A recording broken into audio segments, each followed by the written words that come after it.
Olá, boa tarde. Meu nome é Leandro. Perguntar para o restaurador lá do Trono, o que é que determina a utilização daquelas várias folhas que você mostrou nesse catálogo? É uma questão econômica, uma questão de material que vai sobrepor? E também se houve algum tratamento no tecido né, do encosto e assento.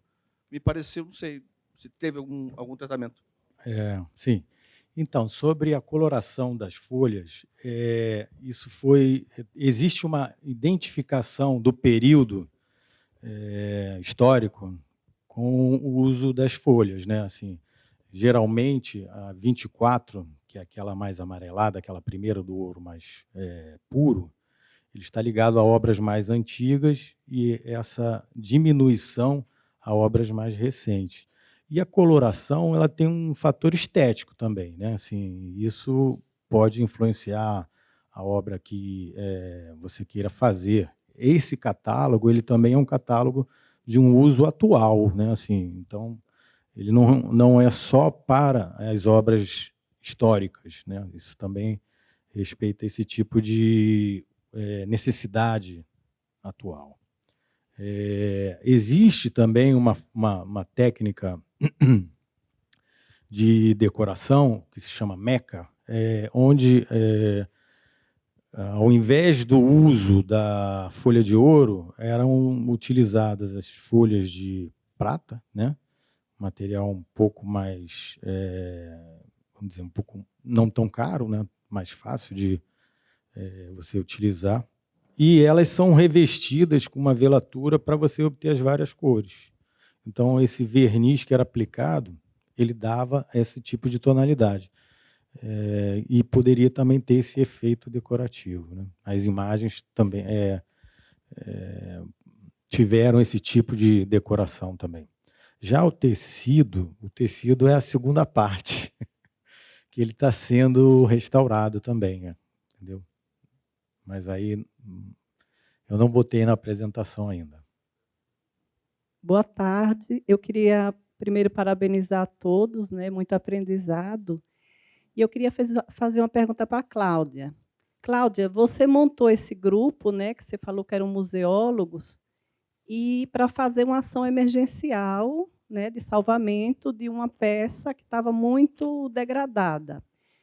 Esse grupo, ele é capaz de fazer intervenção de conservação ou foi montado só para esse trabalho específico? Não, eu acredito que eles sejam capazes de fazer, mínimas intervenções, né, mas, assim, porque em restauro de tecido, nós utilizamos todo tipo de costura, por exemplo, sendo que algumas são costuras pontos específicos, igual para prender o forro, existe um tipo de costura específica para isso. Pra quando a peça está esgarçada, tem o chamado ponto pousado, que também é um tipo de costura específica para fixar os fios. Então, tudo isso foi, ensinado no curso, né, e quem pôde participar,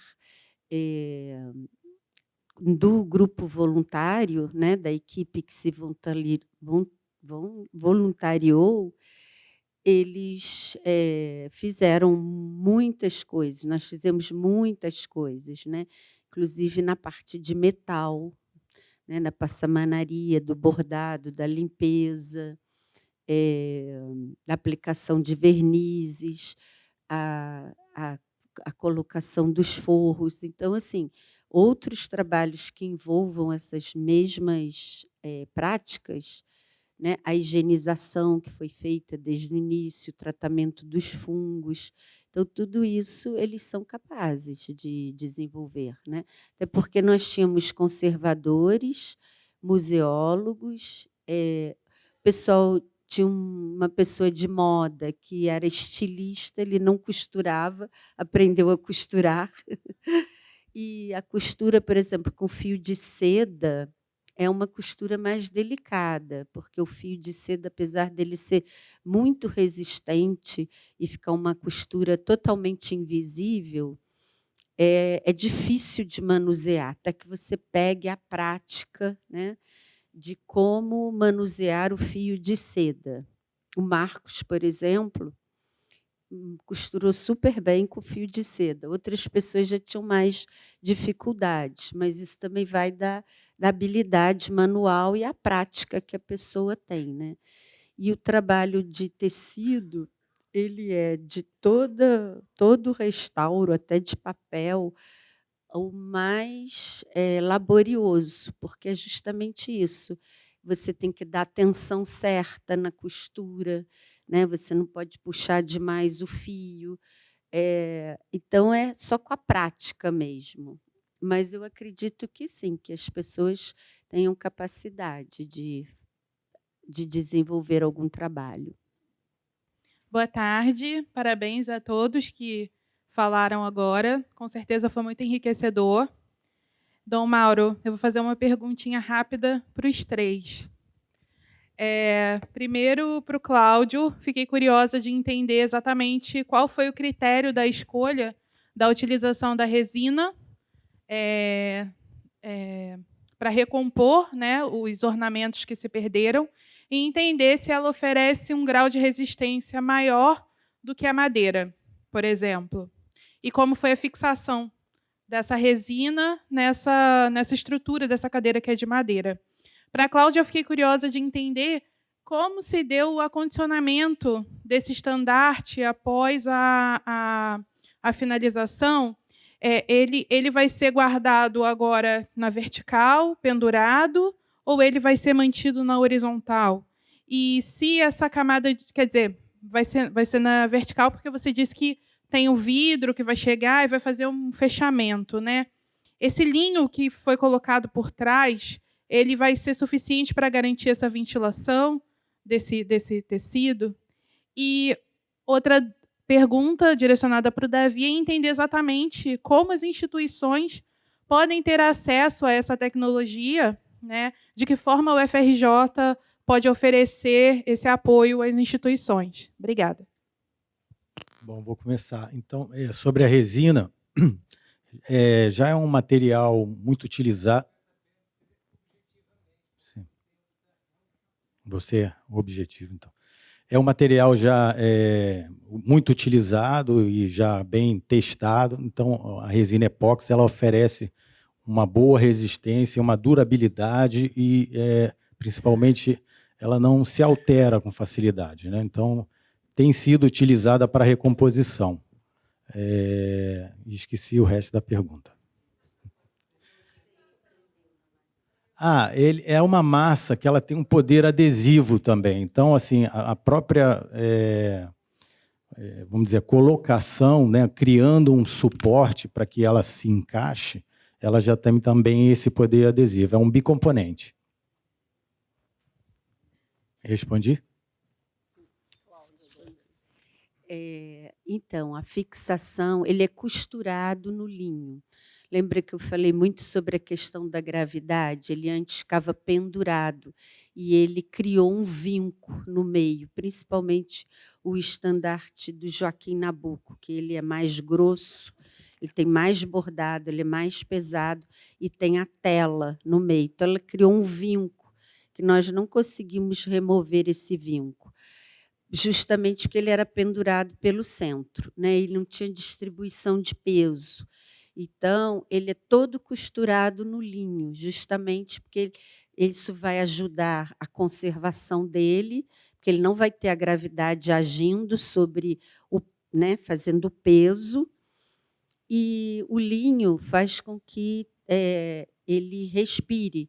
Você não pode vedar o tecido. Antes a gente viu a caixa era de madeira, né? Atrás do chassi, ali é um chassi, tipo um chassi de tela, né?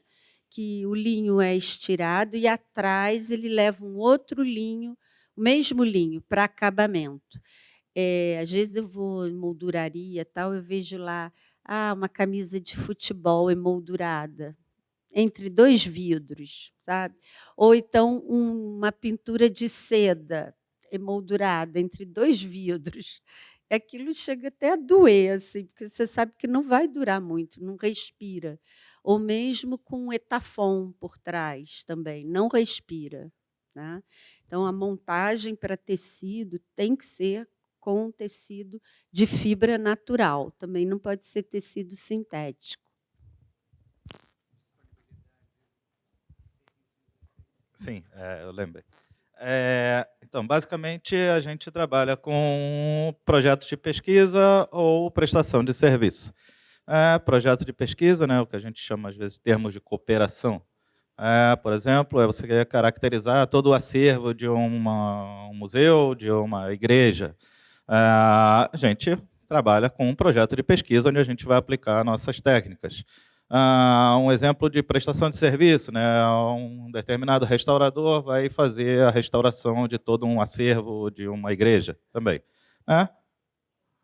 Fazemos a prestação de serviço com as nossas técnicas, né? Dependendo. Eu quero só radiografia, quero só tomografia, né? Prestamos serviços isolados. Em casos bem pontuais, trabalhamos com cooperações acadêmicas, né? Com fins de pesquisa científica, né? Mas sim, são coisas pontuais. De fato, os equipamentos que a gente trabalha são têm um custo muito alto. Né? Fica um pouco complicado para a gente sair todo dia de casa com um apartamento dentro do carro. Então, a gente trabalha dessa forma. Né? Pesquisa, prestação de serviço, algumas coisas de cooperação acadêmica. Certo? Boa noite. Só um comentário sobre a rocha. O meu nome é Rosana, eu trabalho no CETEM. E na parte da geologia existe um ramo, que é o geoturismo. E o geoturismo está muito voltado agora para o geoturismo eclesiástico, porque é uma forma mais simples e mais fácil da geologia se aproximar do grande público. Então, quando você falou como é que se diz? Da identificação das rochas. A identificação do tipologia de rocha, isso, para a gente, da geologia, é uma coisa muito fácil. Você não... porque o Liós é uma rocha muito conhecida. Sim. Né? E, em Portugal, o georroteiro eclesiástico é uma coisa comum. Então, só para dizer que... Pode fazer parceria. Exatamente. Assim. Vamos conversar. Vamos conversar. Muito obrigado pelo seu comentário. Alguém gostaria de fazer alguma pergunta? O povo está querendo correr para casa já, professora.